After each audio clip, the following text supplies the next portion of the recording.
Hi guys, അസ്സാം വലൈക്കും. Welcome back to Inas kitchen. ഞാനിന്നിവിടെ ഉണ്ടാക്കാൻ പോകുന്നത് ഒരു വെറൈറ്റി ഡിഷാണ്. വെറൈറ്റി എന്ന് പറഞ്ഞാൽ അധികം ആരും ഉണ്ടാക്കുന്നത് ഞാൻ കണ്ടിട്ടില്ല. ഞാനാണോ ഫസ്റ്റ് ഉണ്ടാക്കുന്നത് എനിക്കറിയില്ല. അപ്പോൾ ഞാൻ സ്വീറ്റിലിത് പരീക്ഷിച്ചപ്പോൾ എനിക്കത് ബീഫിൽ വെച്ച് പരീക്ഷിച്ചാൽ എങ്ങനെ ഉണ്ടാവുമെന്ന് ഒരു തോന്നിപ്പോയി. അപ്പം ഞാനത് ബീഫിൽ പരീക്ഷിച്ച് നോക്കിയതാണ്. അപ്പോൾ നല്ല കിടിലൻ ടേസ്റ്റാണ്. ഒരു രക്ഷയില്ല എന്ന് പറഞ്ഞാൽ ഒരു രക്ഷയില്ല. നമ്മളെ പഴംപൊരിയും ബീഫും എങ്ങനെയാണ് അതിൻ്റെ വേറൊരു വേർഷനായിട്ട് വരും. ബനാന ബീഫ് റോള് എന്നാണ് ഞാൻ തൽക്കാലത്തൊരു പേര്. അപ്പോൾ എല്ലാവരും ഒന്ന് ട്രൈ ചെയ്ത് നോക്കുക.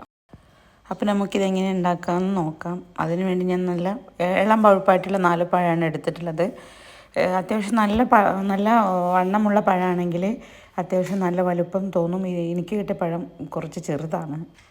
അപ്പം നല്ല വണ്ണമുള്ള പഴം നോക്കിയെടുക്കുക. പിന്നെ ഇത് കട്ട് ചെയ്യുന്നിടത്ത് നല്ല നോർമലായിട്ട് നേരിയതായിട്ട് കട്ട് ചെയ്യണം. ഇല്ലയെന്നുണ്ടെങ്കിൽ നമ്മളിങ്ങനെ റോൾ ചെയ്തെടുക്കുമ്പോൾ പൊട്ടാൻ സാധ്യതയുണ്ട്. പിന്നെ ഇങ്ങനെ വിടർന്ന് പോരും ചെയ്യും. അപ്പോൾ അതിന് കനം കുറഞ്ഞ് മാക്സിമം തിന്നായിട്ട് കട്ട് ചെയ്യുക. അപ്പോൾ നമുക്ക് ഇതുപോലെ പഴം കട്ട് ചെയ്തെടുക്കാം, നീളത്തിൽ കട്ട് ചെയ്തെടുക്കാം. ഇതുപോലെ 4 പഴവും നമുക്ക് കട്ട് ചെയ്തെടുക്കാം.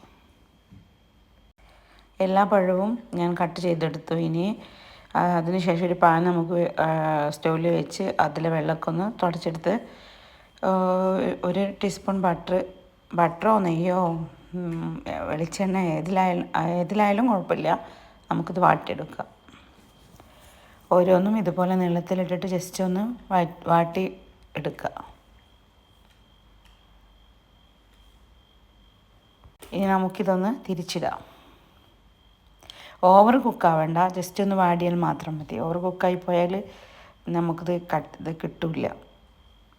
അപ്പോൾ എല്ലാ പഴവും ഞാനിവിടെ വാട്ടിയെടുത്തിട്ടുണ്ട്. ഇനി നമുക്കിത് എങ്ങനെയാണ് ഉണ്ടാക്കുന്നത് നോക്കാം. അപ്പം നമ്മളിതിന് വേണ്ടിയിട്ട് റോള് ചെയ്യുമ്പോൾ ഫില്ലിങ് കൊടുക്കാൻ വേണ്ടിയിട്ട് നമ്മളെടുക്കുന്നത് ബീഫാണ്. നല്ല ബീഫ് റോസ്റ്റാണ്. അത് നമുക്ക് പഴത്തിൽ റോൾ ചെയ്യാനുള്ളതാണ്.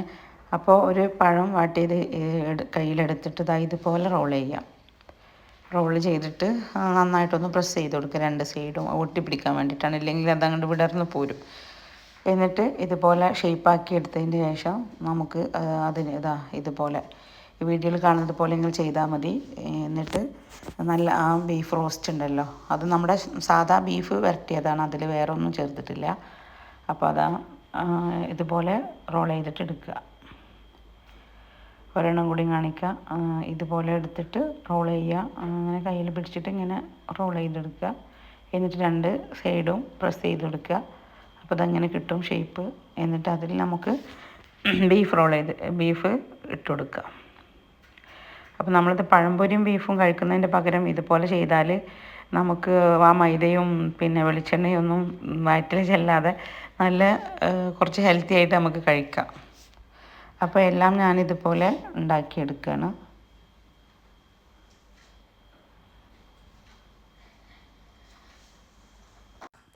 അപ്പോൾ ബാക്കിയുള്ളതെല്ലാം ഞാൻ റോൾ ചെയ്തെടുത്തിട്ടുണ്ട്. ഇതുപോലെ റോൾ ചെയ്തെടുത്താൽ മതി. കാണാനും നല്ല ഭംഗിയുണ്ട്. ഇതുപോലെ തന്നെ കഴിക്കാനും നല്ല ടേസ്റ്റിയാണ്. പിന്നെ ഒരു രക്ഷയില്ല കേട്ടോ. എല്ലാവരും ട്രൈ ചെയ്യണം.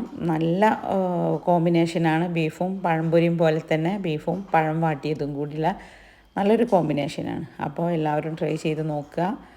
അത്ര റിസ്ക്കുള്ള ഒരു പണിയൊന്നുമല്ല. അപ്പോൾ പെട്ടെന്ന് തന്നെ റെഡിയാവും. ഇനി ടേസ്റ്റ് നോക്കിയിട്ട് പറയും അവർ. അപ്പോൾ മക്കൾ ടേസ്റ്റ് നോക്കിയിട്ട് പറയും എങ്ങനെയുണ്ടെന്ന്. ഇതുപോലെയാണ് ഇതുണ്ടാവുക, ബീഫും പഴം റോളും. അപ്പോൾ എല്ലാവരും ട്രൈ ചെയ്യുക. ഇഷ്ടപ്പെട്ടാൽ ലൈക്കും കമൻറ്റും സബ്സ്ക്രൈബൊക്കെ ചെയ്യുക.